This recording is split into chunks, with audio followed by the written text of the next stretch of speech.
Hello friends, welcome back to my channel সম্পাস diary. কেমন আছো তোমরা সবাই? আশা করছি তোমরা সবাই খুব ভালো আছো, আর আমিও খুব ভালো আছি।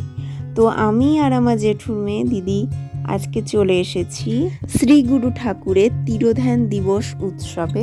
আমার মা এই শ্রী গুরু ঠাকুরের শিষ্যা, তো এই পুজোটা সবার বাড়িতেই প্রতি সপ্তাহে রবিবার করে হয়, আর বছরে একটা দিন বড় করে উৎসব পালন করা হয়।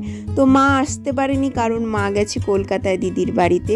তো আমি আর আমার দিদি চলে এসেছি। কলকাতার নাকতলায় গুরুদেবের আশ্রম রয়েছে, আর এই গুরুদেবের মূল প্রসাদ হচ্ছে সাবু মাখা। যাদের বাড়িতেই হয় এই সৎসঙ্গ তাদের বাড়িতে সাবু মাখাটা কিন্তু মাস্ট থাকে।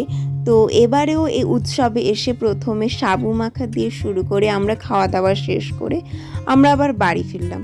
তো তোমাদের সাথে দেখা হচ্ছে আবারও একটা নতুন ভিডিওতে। তো আজকের মতো টাটা।